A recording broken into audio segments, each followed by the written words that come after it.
మేడారంలో భక్తులు ఆగ్రహానికి అసహనానికి లోనయ్యారు. మంత్రి అడ్లూరి లక్ష్మణ్ కాన్వాయ్పై దాడి చేశారు. మేడారం మహాజాతర సందర్భంగా ఉద్రిక్తత పరిస్థితులు నెలకొన్నాయి. సమ్మక్క ఆగమనం తర్వాత కరెంటు పోవడంతో పరిస్థితి అదుపు తప్పింది. ఈ క్రమంలోనే మంత్రి అడ్లూరి లక్ష్మణ్ కాన్వాయ్పై దాడి జరిగింది. ఆదివాసీ జాతరలో కీలక ఘట్టమైన సమ్మక్క తల్లి ఆగమనం గురువారం ఉద్విగ్న క్షణాలను వేదికైంది. సమ్మక్క, సారలమ్మ, గోవిందరాజులు, పడిగిద్దరాజులు గద్దెలపైకి చేరుకోవడంతో మొక్కులు సమర్పించేందుకు భక్తులు పోటెత్తారు. గురువారం ఒక్కరోజే సుమారు 30 లక్షల మంది మేడారం చేరుకున్నట్లు అంచనా. అయితే సమ్మక్క ఆగమనం అనంతరం భక్తులు గద్దెల వద్దకు వస్తున్న సమయంలోనే అకస్మాత్తుగా కరెంటు పోవడంతో భక్తులు గందరగోళానికి గురయ్యారు. ఈ క్రమంలో ఉద్రిక్త పరిస్థితులు నెలకొన్నాయి. ఆ గందరగోళ సమయంలోనే మంత్రి అడ్లూరి లక్ష్మణ్ కాన్వాయ్పై దాడి జరిగింది. ఈ ఘటనకు సంబంధించి పూర్తి వివరాలు తెలియాల్సి ఉంది. స్వామి బోధానంద గోసేవ ఆశ్రమం సైథాపూర్.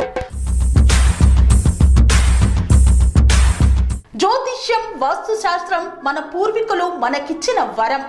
దుర్గాదేవి, కాలభైరవ ఉపాసనతో వాక్సిద్ధి పొందిన శ్రీ శ్రీ బోధానందగిరి స్వామివారు మీకు ఎలాంటి సమస్యలున్నా, వాటిలో ముఖ్యంగా ధన నష్టం, ఆరోగ్య నష్టం, భార్యాభర్తల మధ్య గొడవలు, ప్రేమించుకున్న వారు దూరం అవడం, ఎన్ని సంబంధాలు వచ్చినా పెళ్లి ముడి పడకపోవడం, రోడ్డు ప్రమాదాలు, అప్పుల బాధలు, వ్యవసాయంలో నష్టాలు, పెద్దల మాట పిల్లలు వినకపోవడం, ఆరోగ్య శాంతి, గృహశాంతి, మనశ్శాంతి లేకపోవడం, ఇలాంటి సమస్యలు ఉన్నట్లయితే ఒక్కసారి స్వామీజీని కలవండి.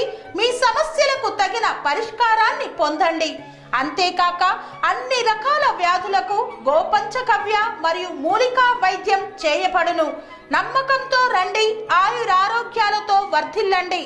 మా అడ్రస్ స్వామి బోధానంద గోసేవ ఆశ్రమం, సైథాపూర్, వీరభద్రస్వామి గుడి దగ్గర, యాదగిరిగుట్ట.